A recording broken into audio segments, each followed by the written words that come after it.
Rolling. Fratelloni's Hardware and Garden Stores brings you Garage Logic Podcast number 964, November 14th, 2022. We had a high of 71 degrees on this day back in 1990, and it was as cold as zero in 1919. We're just days away, hours away, really, from the last 70 of the year. And then I'm going to do some homework, and I'll find out the first 70. And that'll be a way, as a 21ster, I can share with you how to beat winter. I bet the time between 70s isn't that great. And then what I'll do also, I'll get the time between 60s. And because, I lead a pretty exciting life. Got a lot to do then. I'll get my weather calendar out and do that for you.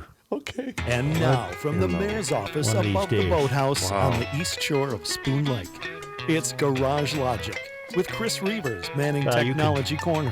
Poo-poo me now, but you'll like the information. Shop, John Height in the newsroom, and of course, the rookie. Here is your flashlight king, fireworks commissioner, and the keeper of common sense, your mayor, Joe Souchere. Bert says, this is too fun not to share.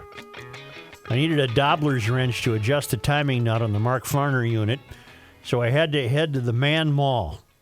At checkout, I received the obligatory, what else you got going this weekend? I said, I thought I'd can some apricots. Uh-oh. The clerk smiled for a second and said, yeah, we were going to do that too, but the wife's out of town, and it's not as much fun by yourself. I paused to look at him, and we both broke out laughing. GL humor at the Man Mall to brighten fantastic. the day. He ran That into makes another apricot guy. That makes my day. That's wonderful. It's fantastic. Wow. I haven't laughed like that in a while. Wife's out of town. Yeah. Well, you were out hunting. Yeah. Stacy, the GL geologist, weighs in with a ray of hope. We attended the tree lighting in Rice Park Saturday night. There was a big Christmas tree lighting in downtown St. Paul. The ray of hope was not that there was a mayor, Melvin Carter, sighting, although he was there. It was that the youth choir sang songs with the words Christmas and Jesus in them. That is amazing. In digging in, the group known as MLPS appears to be a Christian group. They reference a Bible verse relating to their name. It was truly enjoyable. Good luck, Stacy, the GL geologist. Here's today's ray of hope. That's fantastic. Your guy, Melvin Carter, while we've been harsh on him, he did have a pretty good tweet over the weekend. I don't follow the mayor on Twitter. Well, I only saw it because Patrick Royce retweeted it. Matt Burke, this was, I believe, on Veterans Day. It was November 11th. Tweeted the following after he and Scott Jensen had lost the race for governor. Matt Burke tweeted, Jesus lost his only election versus Barabbas, just saying. Melvin Carter retweeted that, says, hashtag Florida man loses election, compares self to Christ. Yeah, I did see Burke's. I thought it was a little over the top. I did too, Matt. That's a little over the top. A little over the top. But Melvin that was a pretty good comeback. Say, by Melvin. you know what occurs to me? That was such a good Vikings game. How good was it? It would have been a great game had they lost. It was that good. True. But let's save all that for Monday Night Sports Talk. Okay. It was really enjoyable, though. A very calm way to spend 3.5 hours. Yes. Yeah. Say, I have to find my shovel. What do you mean? I must have stored it in the shed for the summer because she ain't in its usual spot in the garage. So I'm going to have to tromp out there and get the shovel because this stuff is sticky. This ain't going away. This segment, it's like around the breakfast table with Such. Just random asides. Well, it's not snow blowable snow. Well, Joe, I found my snow brush this morning for the pickup. Attaboy. Right where I left it last. Well, you know my tip on that. Bring it inside with you wherever you park. Bring your scraper inside with you. Okay. Because then you don't have to open the door and get snow all over the front seat of your car. In my case, it's a full-size push broom. Yeah, you got a big rig. So what? I carry the brush, the full-size broom push broom through the hallways with me. The President of the United States has been abroad. Most recently, he's meeting with Xi of China, but he was at the resort in Egypt for the climate conference. And on Friday, get a pencil and paper, Reavers. All right. On Friday, Let me grab my pen. and this is according to the White House. This isn't me citing some obscure website. This is the White House website. And it's a fact sheet on what President Biden announced at the luxury resort in Egypt where they all flew in. He announced new initiatives to strengthen U.S. leadership in tackling climate change. Boy. And I believe of all the political fallout of the last election, the one that's most disconcerting to me is that climate change is not going to go away as a political movement, given who's triumphed, not only nationally but locally. We're stuck with this BS, and It ain't going nowhere. we're stuck with their insanity. But this was dated Friday, just this past Friday, November 11th, and it notes that today, at the 27th UN Climate Conference, COP27, President Biden announced new initiatives to strengthen U.S. leadership tackling the climate crisis. Well, there is no crisis. And galvanizing global action and commitments. President Biden will demonstrate that the United States is following through on its existing commitments and initiatives while accelerating new and expanded domestic and global efforts. I'm setting up the initiatives. As President Biden said at last year's COP in Glasgow, this is a decisive decade. Now remind me, they all walked to this summit, right? They all were eco-friendly. Canoes. No, they Canoes. kayaked. Okay, gotcha. Kayaked. Gotcha. In birch bark kayaks. Nice touch. Because kayaks are made of plastic often, and that's a petroleum product. So you couldn't use that. That will also hurt Mother Earth. Right. As President Biden said at last year's GOP in Glasgow, this is a decisive decade because we don't have time. We don't even have 10 years to live, do we? We're down to 9, I believe. 9. And the U.S. is acting to lead a clean energy future that leverages market forces, technological innovation, and investments to tackle the climate crisis. There is no crisis. The initiatives the president is announcing today, Friday, also reflects the global imperative to support vulnerable developing country partners, that means they want money, in building resilience to a changing climate.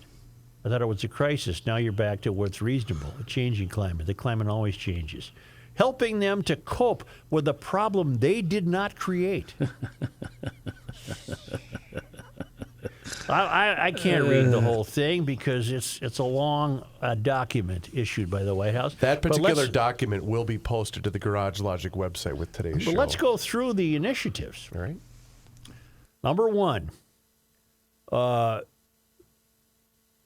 President Biden will bolster global climate resilience. Ooh. That means doubling the U.S. pledge to the Adaptation Fund to $100 million. Okay. So note $100 million. On Hondo. And announcing over $150 million Oh, boy. in new support to accelerate the president's emergency plan for adaptation and resilience. Apparently, they come up with an acronym called PREPARE. These are efforts across Africa. These build on over the $20 million that Biden announced this year to accelerate PREPARE's work in small island developing states. The hell? Number two, accelerating global climate action, including launching a new initiative to support Egypt in deploying 10 GWs, what's that, gigawatts? Sure. Of new wind and solar energy while decommissioning the 5 GWs of inefficient natural gas generation. Huh? I don't know. Number three. Hold on, you didn't give the money, though. I didn't see. Oh, there's money. It's at the bottom. There's money. Here we go. it's something to do with methane, and there's a methane pledge. Well, Joe, that's leveraging the federal government's over $630 billion in annual purchasing power. Yeah, what are we buying? Yeah. We're buying action, climate action. Just a minute. Strengthening proposed domestic methane regulations resilience in oil and gas that would reduce U.S. methane from covered sources by 87% below 05 levels, as well as other domestic and international action to tackle methane emissions. That's cows, and advance the global methane pledge, and announcing new actions that would make the U.S. the first national government to require major suppliers to set Paris Agreement-aligned emissions reduction goals, leveraging the federal government's over $630 billion in annual purchasing power. I don't think that means they're spending $630 billion on methane reduction. Well, who knows what it means? It doesn't make any sense. Doesn't mean anything. It's intentionally gobbledygook. Number 3, catalyzing investment at the scale required to tackle the climate crisis. Catalyzing investment at the scale required. So what? Okay. They want to unlock billions in private investment. New initiative plus approaches. Strategic. Number 4, engaging all of society exactly in tackling the climate crisis. Everybody. That's us. We're not leaving anybody out here. This might be my favorite, including launching a climate gender equity fund. Well, that makes sense. Because that will control nature. Yes. A climate gender equity fund, an indigenous peoples finance access facility, which suggests a building that you'll go to get something, and new exchanges to empower youth across the world to be leaders on resilience and clean energy in their communities.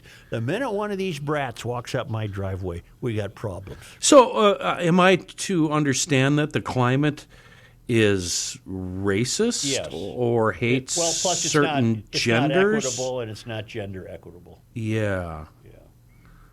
Indigenous Peoples Finance Access Facility. What's that? What's a facility means there's got to be a building where you can go and maybe get money. The loading dock and something like that. Vault and the whole deal. Service elevator. The comprehensive list of announcements by the U.S. delegation at COP27 includes bolstering global climate resilience, doubling our pledge to the adaptation fund to $100 million. In Glasgow, we announced our intent to make our first ever contribution to the adaptation fund through an initial pledge of $50 million. Today, Biden announced that U.S. is going to double that to $100 million. It's all your money, people. Even you euphorians, this is your money. Accelerating adaptation in Africa. We get $150 million for that. This includes U.S. support for expanding access to early warning systems for all of Africa. Okay. You mean like a heat warning, I wonder? Or 5 million, 12 million. I'm just doing some math over here. Well, that's two different 12 million contributions on this one coming up. What exactly is We're going to build a regional weather service, apparently. Is that what this early warning system for all of Africa is all about? I guess. 25. Because it doesn't say. Well, we're going to throw in $13.6 million to the Systematic Observations Financing Facility that will help fill weather, water, and climate observation gaps in Africa. In other words, they need more meteorologists. The United States will invest $15 million to support the co-development and deployment of early warning systems in Africa. Such, the folks that came up with and created the food fraud scandal, they must read something like this and their eyes roll back in their head and their toes curl and they just, what a fantasy this is. What can they get into this? Oh, my God. Can you think? They're rubbing their hands together. The billions that they're going to be able to bilk the government out of. Because these are all countries where the corrupt leaders got the purple Bentley outside the castle. Yes. And none of this money is going to go to anything. No. Except the corrupt leader. 100% of it. Now, if we partner, there's something coming up here. I have a question on how to document this on my line item document here. I'm even running out of the enthusiasm to continue reading this insanity. So if we partner with Germany on something, because coming down the line here, Joe, Germany and the United States announced over $250 million in resources to unlock $10 billion in commercial investment to support Egypt's clean energy economy. Okay. Do we split that bill on this line item? With the Germans? Yeah. I think so. Okay, so only put $125 million of our money, not $250 million of our money. We're going to build the capacity of African decision makers of today and tomorrow. I guess they think there will be a tomorrow, to accelerate adaptation across the continent for years to come. This includes contributing $10 million to support the launch of a new adaptation center in Egypt, the Cairo Center for Learning and Excellence on Adaptation and Resilience, announced by this. This is just a complete redistribution of American taxpayer money. That's all this is. Why in the hell can't Egypt build their own building and call it whatever they want?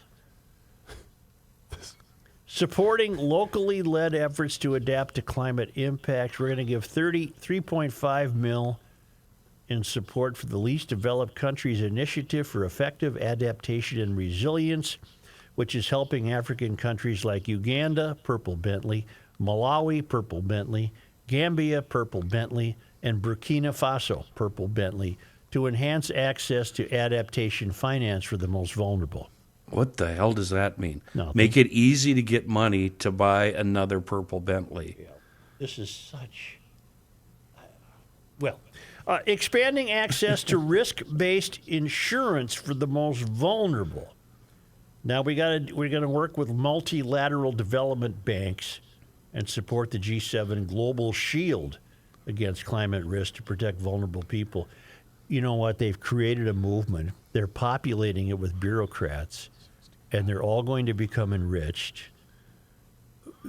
None of this has anything to do with the temperature. Ooh, we got a 15 bill coming up. No, here. this is rich people making other people rich. This is rich people flying around to resorts to say that we're not being good people. Well, we have to win the battle, Joe. Mobilizing the private sector for adaptation and resilience.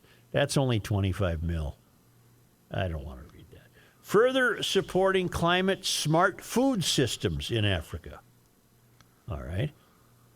They can't even poop indoors in Africa. Nope. Why don't we how about we build a sanitary system?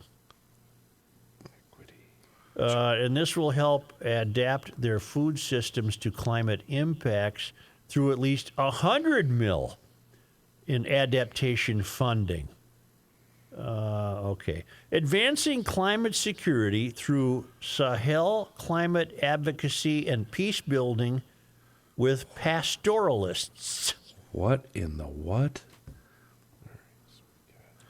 This initiative aims read it. Yeah. to reduce the risk of farmer-herder climate change-related conflict in communities spanning the border of Niger and Benin by conveniently increasing herders' access to political participation in local and national government and improving herders' and farmers' access to climate forecasts of rainfall, droughts, and other environmental factors. Because right now, Abdi, the herder, he's out there in the field, and we're not telling him if it's going to rain or not.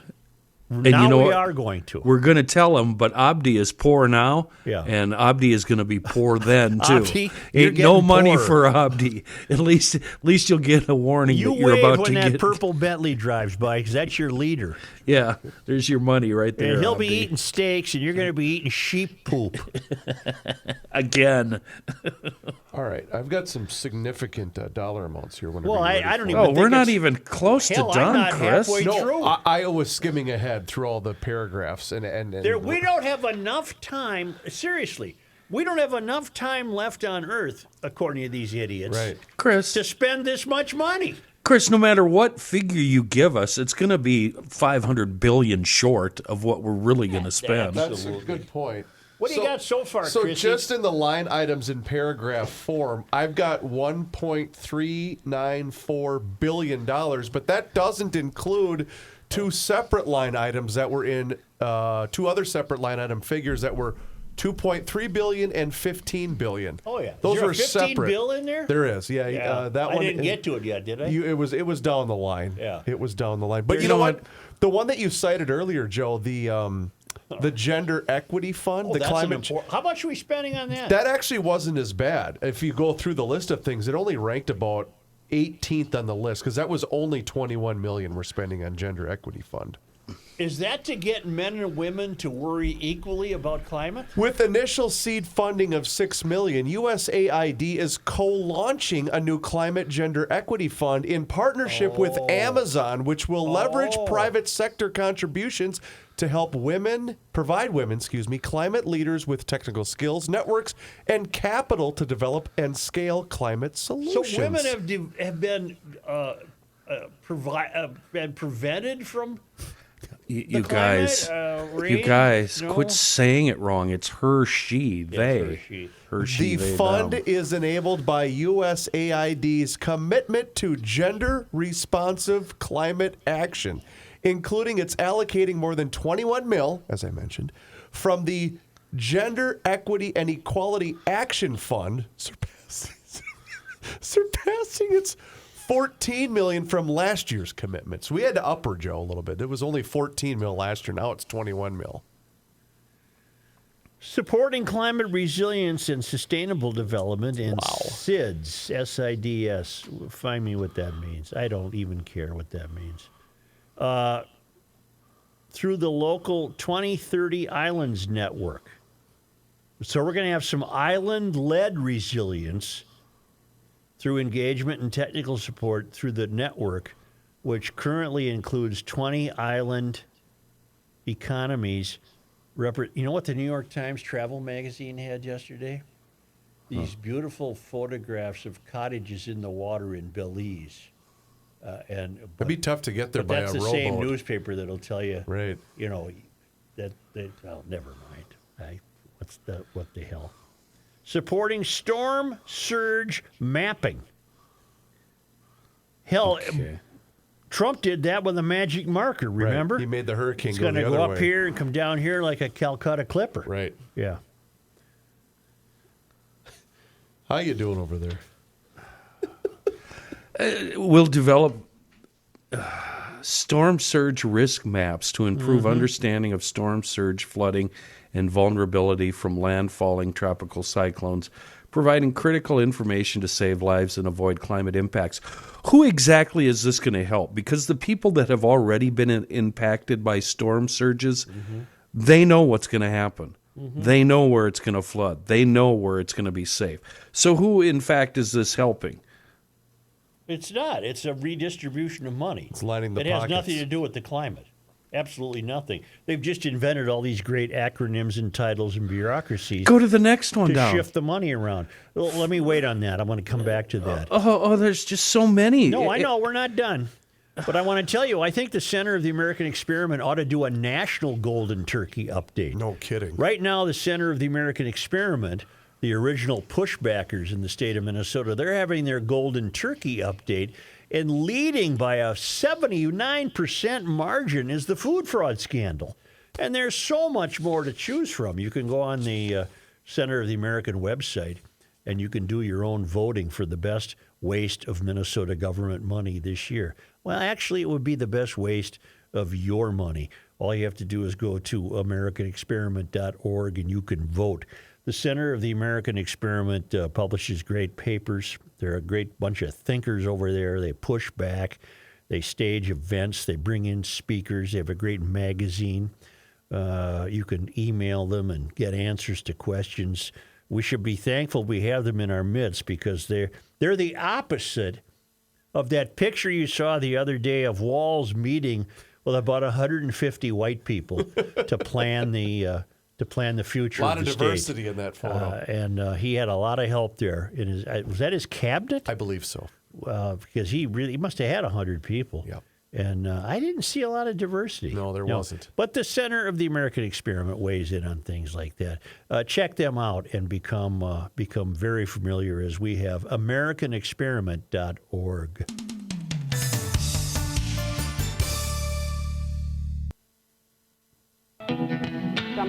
by there, and there's great big bubbles. You cannot stop him. He'll just make a move. Joe Souchere. Well, we've got another great sale in progress from Rich at Maple Grove Lock and Safe with the Veterans Day sale. It's running through November 22nd in honor of our great veterans.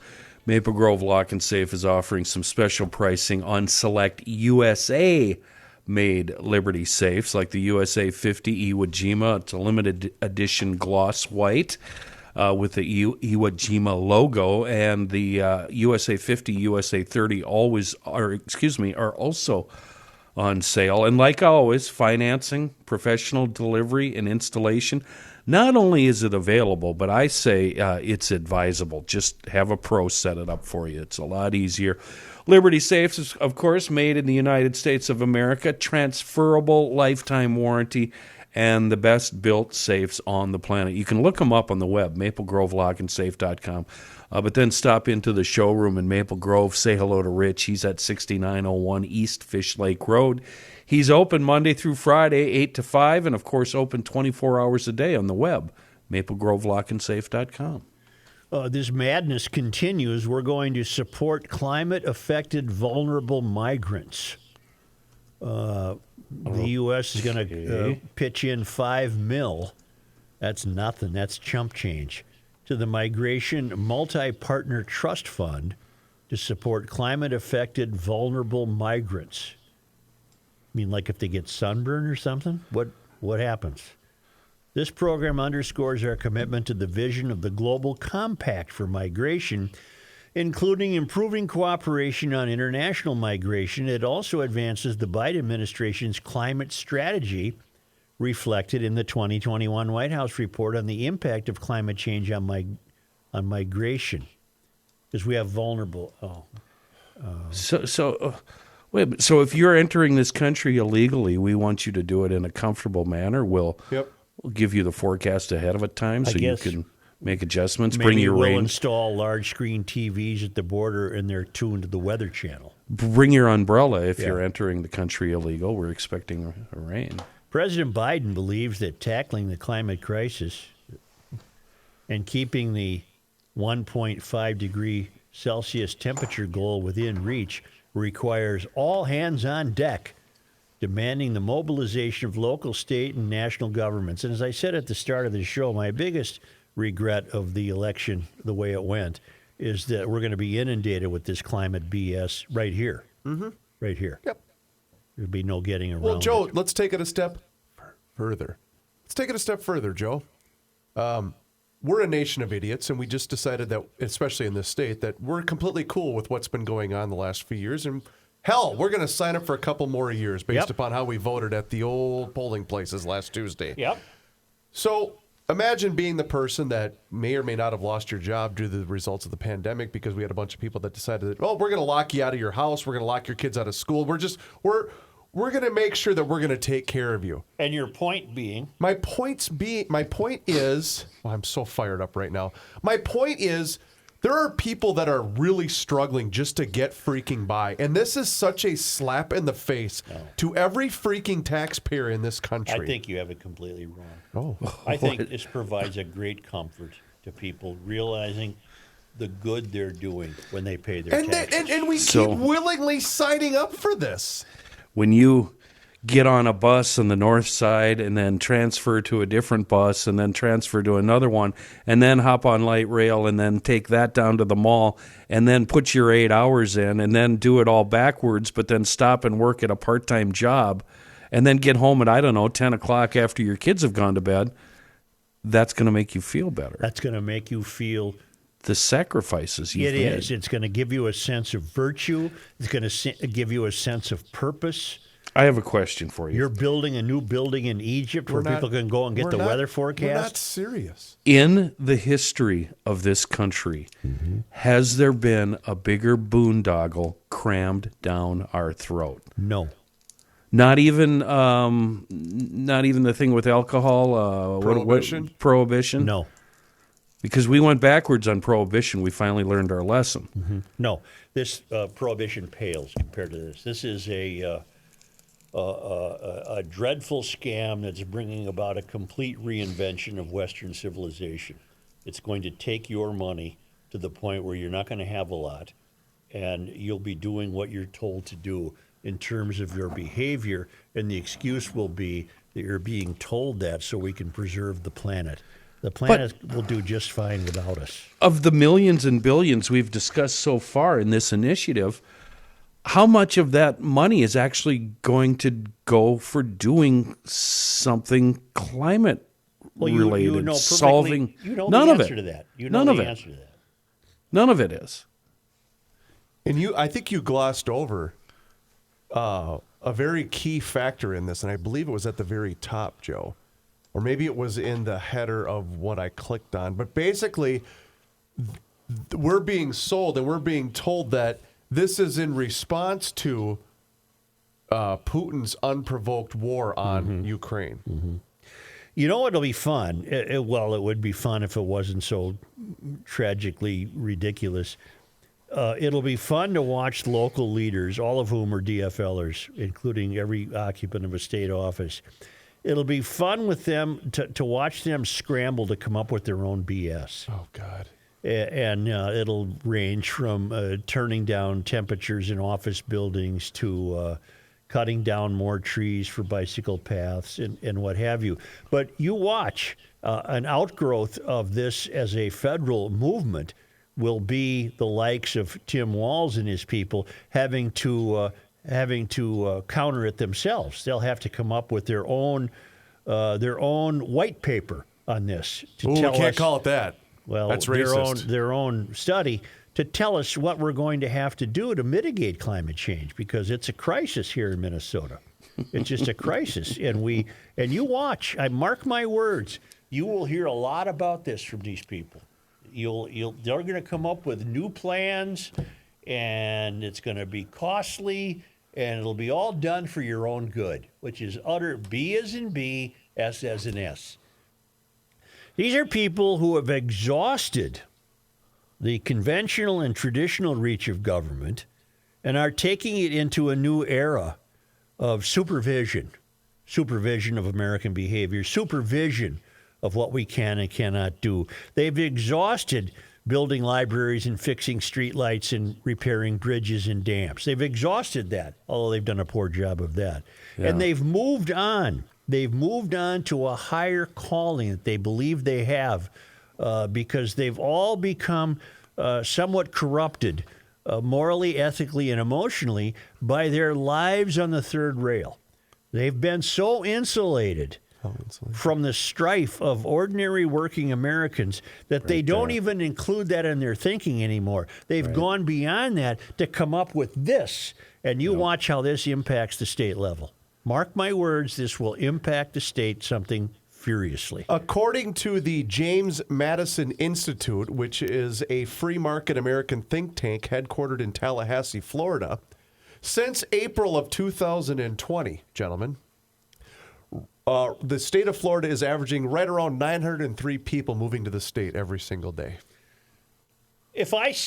Kenny, I said the other day that one of the things we've observed, at least locally, is that we have legislative candidates who run and win merely to address their own grievances. And I'm basing that on we have the first transgender legislator, someone named Lee Finke. And as I've said, God bless Lee. I have nothing against Lee Finke. But her only reason, or she's, or whatever it is, only reason was to be the first transgender. And I said, that means as much to Minnesotans as me collecting British cars. It has nothing to do, but I don't think it's hyperbole to suggest that the people running now for office, particularly on the left, if not exclusively on the left, are doing so because they sense these higher callings, and that the government now is a place where they can be accommodated for their climate change beliefs. It has nothing to do with plowing streets or fixing street lights. And it never will. No. And is it she, her? Yes. She'll never be effective at anything she does. So her campaign pledge, her goal was to get elected to be the first. No, I didn't. That's it. I didn't see her campaign paperwork, but in her post-election victory, all we heard was, "I'm This so is the pleased first, to be able to yeah. speak for my community, and I'm the first." And okay, so what? Yeah, I've got potholes on my street. What are you going to do? The sewage is blasting out of the corner down there on the avenue. What are you going to do about that? My garbage hasn't been picked up. What about that? My neighbor's has been laying dead on his front yard for the last 4 days. Could somebody come by and pick his body up off the ground? It's frozen to the ground now, by the way. Are they going to be able to do any of that? No, and here, what we are going to do is we're going to accelerate Egypt's clean energy economy, enhancing thank God. climate ambition and supporting energy security. This is your German and U.S. Togetherness here. They got 250 mil. Okay. Wait till you get down to the methane portion of this thing. We're going to expand the global methane pledge to rapidly reduce global temperatures while boosting energy security. Reducing methane emissions, that's cows, is the fastest way to lower global temperatures in the near future. Avoid dangerous climate tipping points. I thought we've already exceeded those. And alleviate global adaptation. I can't take that. The oil and gas sector represents the fastest and deepest methane emissions reductions opportunities to achieve the GMP target. Yeah, what they're doing now Global is methane they've got somebody with a target and they're going after him. This is more of the environmental justice squad. Can you see these protected white snowflakes getting into a fancy bar in New York, and they're all part of this? And the pickup line is, "What do you do?" And she says, "I'm with the Global Methane Project." Oh God, my legs would fly open. Oh man! You're doing GMP. You're on the Global Methane Pledge. Oh, I'm strengthening domestic methane standards. Let's get to the restroom right now. Let's get together. Strengthening proposed domestic methane standards in the oil and gas sector that would reduce wasted energy and harmful emissions from covered. Can I tell you, euphorians, you morons, what the biggest waste of energy you commit in your daily lives? This myth that you have to run the snowblower dry of gas in the fall. You morons are out there and your snowblower is running for 2 hours. You don't need to do that. You don't need to do that, you idiots. That gas will work next winter. Don't do it. Put some seafoam in it and shut the hell up. Good to go. God, you people are stupid. Yep. I got to go out today and start that snowblower. Let her run for 2.5 hours. But how did you get to that point of your life where you are going to not only read this and be okay with it, but subscribe to it even more so when you come Chris, to the polls? I'll come from the opposite angle. Nobody's reading this. And the people that do read it are not understanding it. Nobody's reading this. Or they're employed by it. This is their living. This is how they're eating. Yeah. Because like we said, buying an electric car. Everybody else is trying to make ends meet. Trying to make that paycheck last for more than a half a day. And when you're 27 years old and you don't have a family and you're a renter and you don't have children, you could easily make your ends meet by being part of the Global Methane Pledge. Yeah, you get, you're making $68,000 a year as a assistant third level shift leader in the GMP. But based on what you said last week, how we've acquiesced the vote to what you just said, the 27-year-old that doesn't have any skin in the game. If this, lots of 27-year-olds do, by the way. Okay, let's always remember that. But I'm piggybacking on your point from last week, following my despondent nature after the election. This is only going to get worse because the more that we keep inundating this in the public schools and in the failed academy, we're going to keep turning out more and more of these people. Absolutely. So this is as good as it's going to be from a voting standpoint. Oh, it's going to go downhill. We're going to welcome over 130 countries which have now endorsed the Global Methane Pledge. Oh, dear God. That covers half of global methane emissions and over 2/3 of the global economy. We're going to launch a joint declaration from energy importers and exporters on reducing greenhouse gas emissions from fossil fuels. We're going to welcome the launch of the methane alert and response system. I got your methane alert here. If I can find it, I don't know where it is, but we got methane alerts. So we could hammer on this every single day for the rest of our lives, Right. and we're not going to. We'll make a dent. How in fact do we? How do we make that dent? What do we say? I to don't be think heard? we can. We're already preaching to the choir. GLers understand this is folly. I mean, this is like pushing back against the sun rising. The ball's rolling. It's too late to stop this. That was my particular World war. That's the only thing that's going to stop this. and that's even being criticized. There Yeah. shouldn't be a war. You're interfering with our climate change plans. Right. Well, there shouldn't be a war. You're standing in the obviously. way. You're standing in the But way I'm of more progress. interested in there not being a war so kids on playgrounds aren't murdered. So I don't give a bleep about methane. 5 U.S. cities wiped off the map. Do you think in some kind of violent act of terrorism, you think it'll stop? It'll stop then? Or you think it's still going to be? No, I think this movement is so cemented and ingrained in the consciousness that too many saps buy into this. Kenny, I know you were gone last week, but I guess my point was, if we didn't see a sea change last Tuesday, we're never going to see one. After what we went through for the previous 2 years, if we didn't see a sea Well, change... I've got the answer. I know why what happened on Tuesday is really easy to explain. I do too, but go ahead. It's Trump. Part It's of it, Trump. yeah. No. All of it's Trump. There's nothing left of the Republican Party because of Trump. No. The Republican Party is ineffective, and it will be for as long as Trump is around. And if that psychopath announces tomorrow night that he's running, just be prepared for more of this climate change BS. If you're in the Republican Party and you don't, and you love Trump, you're the problem. You're never going to get the crossover vote again. And I'm not saying this from a point of anger. I understand why you love him. But you're never going to win another election again because the crossover vote is gone. Gone. He has been, in many respects, completely ruinous to this country. Especially the Republican Party. There is no Republican Party. Right. We saw that last Tuesday. It doesn't exist. And there really isn't any Democratic Party if we're both citing parties we know and recognize. Okay, we can cite the fact that we cannot now recognize the Republican Party. Was that a fair statement? Yep. Yes. And we cannot recognize the Democratic Party, in my estimation. Yep. So one extreme won, the left. The right extreme didn't win, the left extreme did. And it isn't mainstream left that won, it's the extreme that won. Meanwhile, the vast majority of us are sitting around wondering, well, who the hell is here representing me? Well, who's going to represent the Green Shipping Challenge? We have a Green Shipping Oh, I Challenge. saw that. We got to, get the boats greener.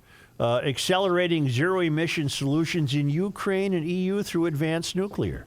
Establishing an international climate hub for climate-smart agriculture. Announcing new initiatives for governments to lead by example. Launching the Net Zero Government Initiative. Launching the Sub-National Climate Action Leaders Exchange. Launching the Net Zero Game Changers Initiative.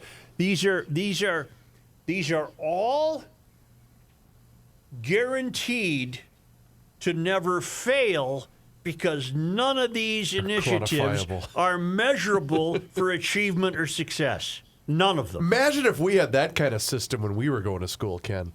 Wow. What are we doing on the other side of this? We should be joining up and making millions like the rest of these frauds. Yeah, we should.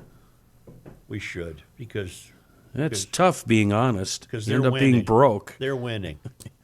Unlocking millions in finance and facilitating U.S. clean energy exports through strategic investments by the U.S. Trade and Development Agency and the U.S. Export-Import Bank. Launching the Sustainable Banking Alliance. Launching the Climate Gender Equity Fund. Investing in climate leadership for Egyptian women. Okay. Launching Jeez, the hers. Indigenous Peoples Finance Access Facility, empowering youth as resilience and clean energy leaders. What could they be a leader of? They don't know anything. And they're going to a failed academy where they're not learning anything. It all comes from the participation trophy gang. It's all those kids. That's from the White House, people. That's not from some evil right-wing podcast. Aren't you a little bit shocked that they even posted this? No. Or are they just that? We're one of 20 people that have read this thing. Yeah, you're probably right. You're probably right. I got my scooter picked up yesterday. Good. Tim and his daughter, Kaylin, the electric bike expert, stopped by my place. They got a brand new trailer, enclosed trailer. They picked me up, and they picked up a buddy of mine, and my scooter's on its way. Well, it's there now at Forest Lake for winter storage and winterization and battery tending. It's a great service offered by EcoFun Motorsports with 2 locations. Highway 97 in Forest Lake, immediately west of Interstate 35E, and the store in Burnsville on the Service Road of Life near County Road 42 off Interstate 35W. I told Tim I'd be seeing him the week of Thanksgiving. They've got the scooters on sale, the Crossfire golf carts on sale, the electric bikes, not to mention service, helmets, apparel, great people. But also this fantastic winter storage deal. I can't believe he's so ahead of the curve on that. For a fee, they pick up your rig, your motorcycle, your scooter, your electric bike. They take care of it all winter. You don't have to. And if you buy something now and talk nicely, I bet that stuff's put away for you. You don't have to pick it up until winter, because that's what I plan to propose when I visit him the week of Thanksgiving, because I have a purchase in mind. Oh. I have a purchase in mind. Yeah. Got a dump box. It's got a dump box. That's EcoFun Motorsports, Forest Lake in Burnsville, ecofunmotorsports.com.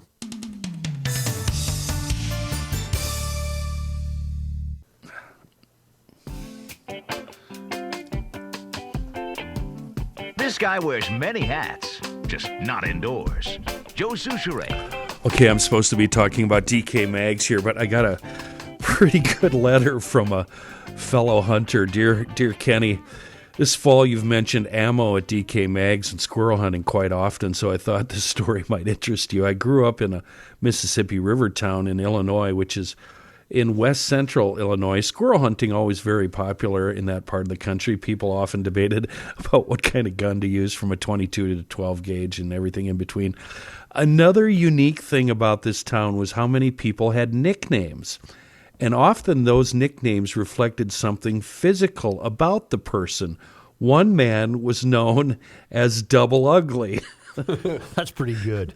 Double Ugly was an avid squirrel hunter. One day during a debate about the type of gun to use, we were sitting around the Knack Hardware. Double Ugly said he didn't need a gun. He simply made eye contact with a squirrel, looked at it really hard, and uglied it to death. He added that he took his wife hunting a couple of times, but she tore the squirrels up so much there was nothing left to eat. Have you ever had squirrel? Yeah. Is it good? It's all right. There's guys that hunt that say it's the best delicacy out in the woods, that it's really, really good. But, they're tree rats. Come on. I'm not going to eat something that eats McDonald's out of your trash can. That's right. But if you are a squirrel hunter, a big game hunter, if it flies, if it crawls, whatever, you could get your ammo, you can get your firearms at DK Mags. And if personal protection is your thing, if you've been at it for years or you're thinking about giving it a shot, DK Mags again, Old 8 in New Brighton, and Monticello Pawn and Gun up in Monticello. A couple of great shops run by GLers, for GLers. Go to the website, dkmags.com. Are squirrels rodents? They are to me. Yeah. Vermin. They're creepy little bastards. How about this guy's life? Rob, Detroit Lakes. Joe, I don't know if you still announce end of the world listener stories. I haven't heard one in a while, which is probably a good thing. I recently had my annual appointment at the Fargo VA, where I receive my health care as a disabled veteran. For the record, I have received excellent care at the Fargo VA. During the intake process, the nurse will always ask a series of standard questions. For example, do you feel safe in your home? I understand the purpose of this question and have no problem with it. My nurse then went on to state that she has a new question that is required to be asked once a year. Question: do you identify as a male or female? Needless to say, I nearly fell out of my chair. I told her that I would prefer to never be asked that question again. She said that she would note my request in the file. On this Veterans Day, I couldn't help but think of that 85-year-old Korean War vet being asked what they identify as what a slap in the face to those that served. All I could think of when I walked out of the hospital was, our country is doomed. Keep pushing back. Isn't that something? Isn't that something? Yeah. You woke, miserable fools. God. I saved this. I hesitate to do it, but it can't go unnoticed. Maybe it's just me. Could be just me. What is it? Lay it on me. What do you got? On Election Day, Montana residents were given the option to affirm or deny Legislative Referendum 131 being signed into law. With nearly all the votes in as of last Thursday afternoon, I carried this story over the weekend, the Associated Press called the race. With 96% of the vote in, 52.4% of Montana residents voted no on the referendum, as opposed to 47.6% who voted yes. If residents had voted yes, the referendum would have enacted a law guaranteeing any infant born alive at any stage of pregnancy would require protections as a legal person and would impose criminal penalties on any health care worker that doesn't provide adequate medical care to these babies. The measure comes from House Bill 167, sponsored by Republican State Representative Matt Regler. Kaiser Health News reported that Regler intended the bill and referendum to protect infants who have survived abortions from being denied medical care and being left to die. And 52% of Montana residents denied that law. It won. They don't have to protect a baby now who's born at any point during the pregnancy. Oh. What? Well, you heard me. Wow. What has happened to Montana? You've got that backwards, right? Nope. Huh. I just don't think it speaks well of the country. If an infant is born alive,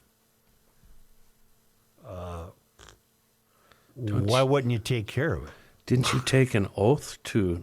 You're a doctor. You took the oath. You took the Hippocratic Oath. It's tough for a You're show not even... with three guys on it to be talking about abortion rights and things Yeah, of that I don't nature. intend to very And long. I get that, but there was one thing I found about a week ago that I found extremely troubling, and it was because leading up to Tuesday's election, obviously abortion was a very hot topic being discussed about this particular candidate, that particular candidate, and it had to do with women finding out that they were pregnant, visiting their OBGYN, and then making the decision to have an abortion, which is completely their right. Mm-hmm. But the tone with which these women were treating their pregnancy, it was eye-opening and frightening. Mm-hmm. Basically, this wasn't... This is an inconvenient time? Exactly. This is, well, I can't be bothered by this. This has got to go. It wasn't... I'm not phrasing it properly. So, how it was did really troubling. How did the campaign go to push that through? I don't know. I wasn't there. What? How grim and dark. Well, and I'm taking it out of Montana. I think it's grim and dark for society. Yeah. it shocks me that it's Montana.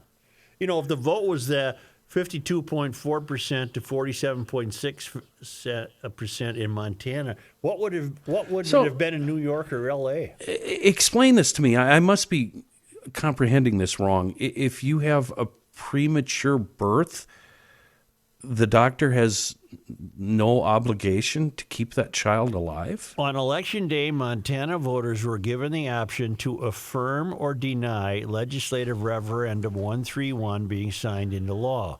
With nearly all of the votes in, the Associated Press called the race. With 95% of the vote in, 52.4% of Montana residents voted no for the referendum, as opposed to 47.6% who voted yes. If residents had voted yes, the referendum would have enacted a law guaranteeing any infant born alive at any stage of pregnancy protections as a legal person. Would get protections as a legal person. It would impose criminal penalties on any healthcare worker who didn't provide adequate medical care to the babies. So now we just have to find that doctor or staff that will walk away.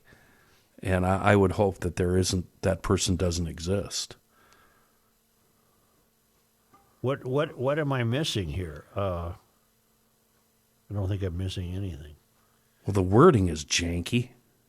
The measure comes from House Bill 167 to protect infants who have survived abortions from being denied medical care and being left to die.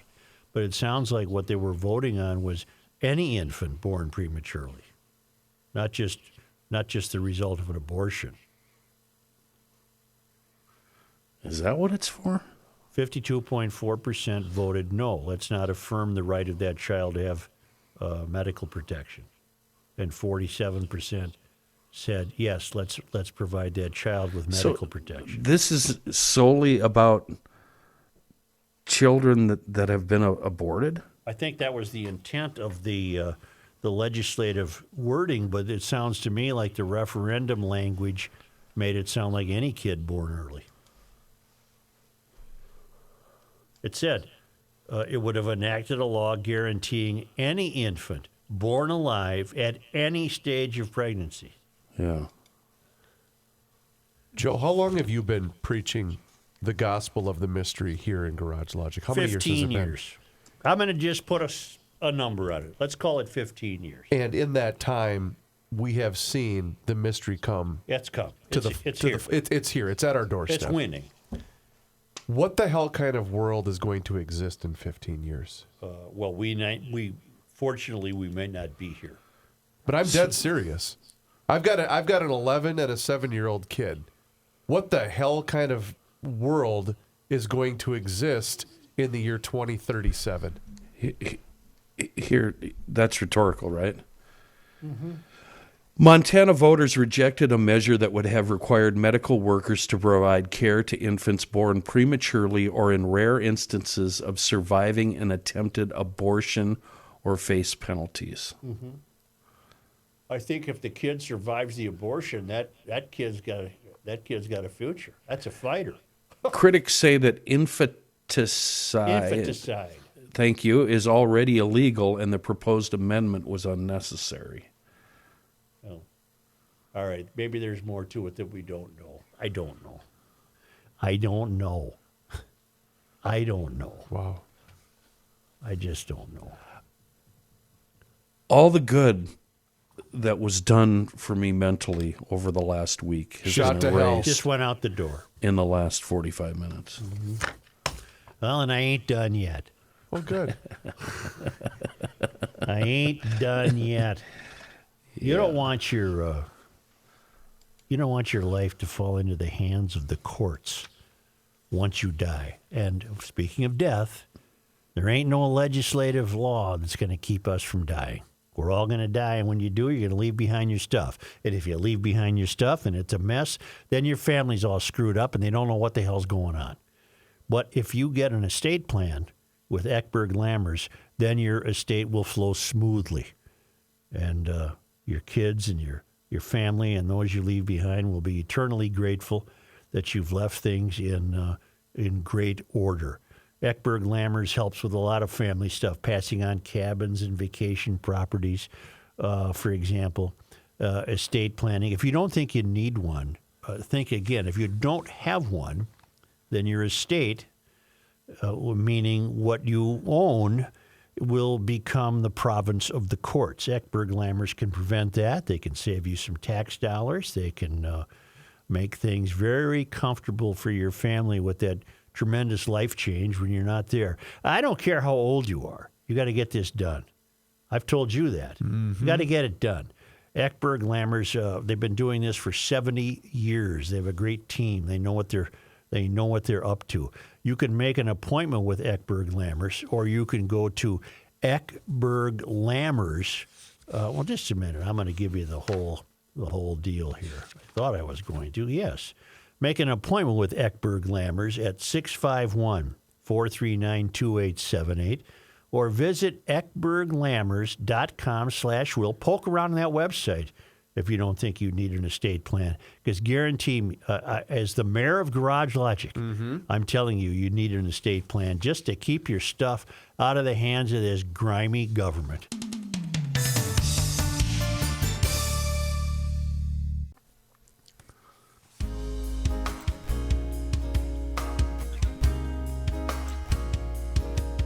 Truth, justice, and the Souchere. Oh, I like this. Dylan Height on GL Podcast. Acoustic Storm. Jesus. Brands that you need right now. Moon Motorsports has them. They've got them for you. Triumph, Ducati, BMW, KTM, Husqvarna, Honda, Yamaha, Can-Am. And right now, if and when you buy that brand new bike at Moon, they will provide free winter storage or free delivery to areas around Minnesota. See the many brands and the options. You can do it all at moonmotorsports.com. But the main thrust here, the Moon Black Friday hour-by-hour savings party. It's Friday, November 25th, 1 to 6 p.m. The savings on the parts, the apparel, the gear increase by the hour. So the longer you linger with your friends or family at Moon, the more money you save.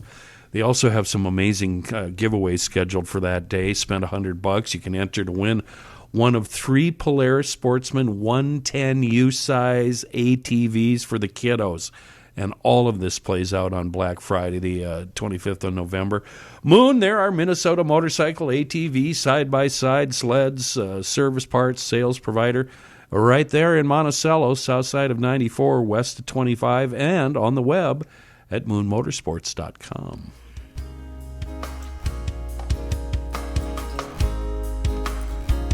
Joe, before you continue, we do have a couple of things to promote here on the Garage Logic podcast.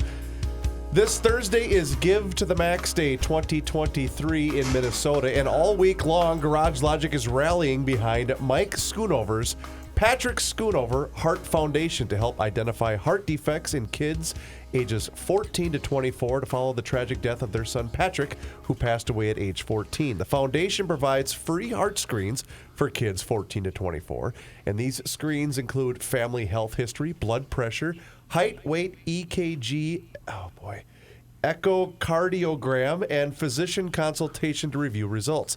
The foundation also teaches hands-only CPR and AED awareness and donates AEDs to host schools. Hands only? Handsies, but no mouthy? Correct.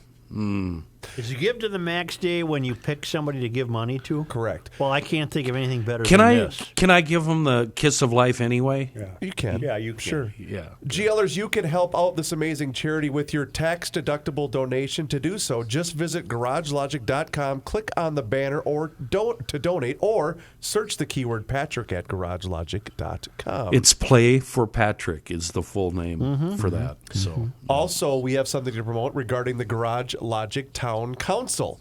We finally have our first event, and it's only for Garage Logic Town Council members.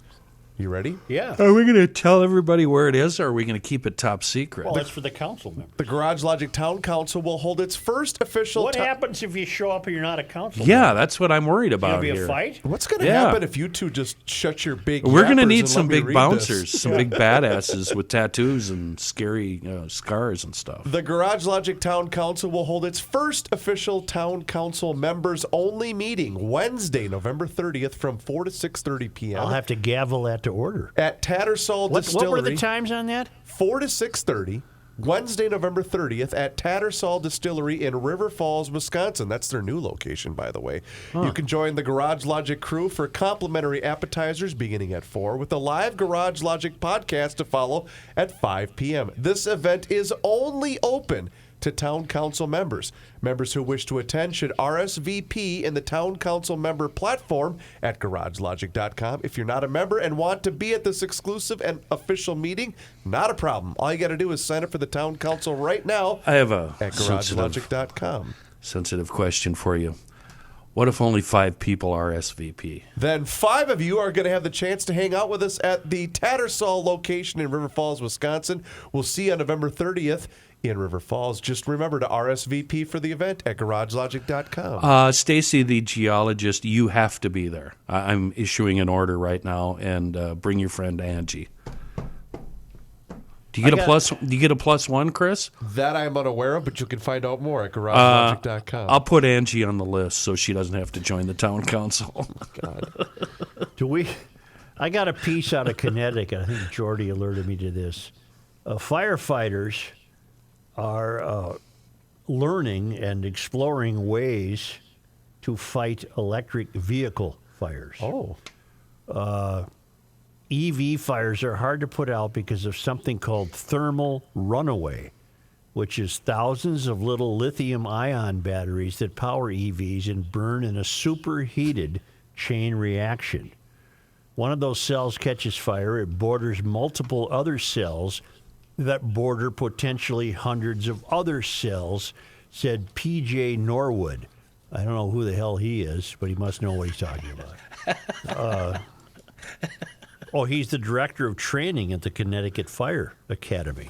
Oh. He says the problem of EV fires is that they are so new and the technology is changing so quickly, firefighters and instructors are still trying to figure out the best way to fight those fires.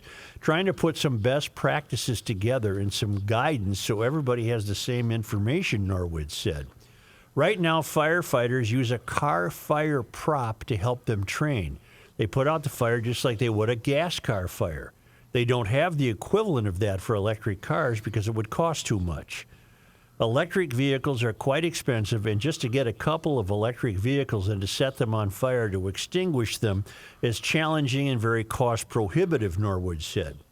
One thing that does work on EV fires is water. The problem is that it takes a lot of water, as much as 10 times more water than to put out a regular car fire. Really? A gas-powered car fire takes somewhere between 750 and 1,000 gallons of water to put out. The hell you say? Really? An EV fire can take 8,000 gallons Come to on. extinguish. In July, an electric CT transit bus caught fire in what may be the biggest EV fire in this country so far. Jeffrey Naples is the acting Hamden, Connecticut fire chief, and his department, the paper just cut out on me there. Fire departments all over the country have been asking for their advice, meaning that fire department that put out the electric bus fire. Naples said his team made great decisions that day. They pulled the burning bus out of a maintenance building, made sure no one was inside, and then just let it burn. If we were actually to put this bus fire out with water, you are looking at over 20,000 gallons of water that we would need to submerge the bus in, Naples said. So the great new technology is Let her go. burn. Let her go. Again, That's what I told the fire department that about my dairy barn. Yeah. If they get a call, Let it go. we'll just let her go. Again, that's one of the reasons we're looking at letting these vehicles burn because of the amount of water required. A number of companies are now testing new ways to deal with EV fires. At least one department in Connecticut is trying something called car fire blankets.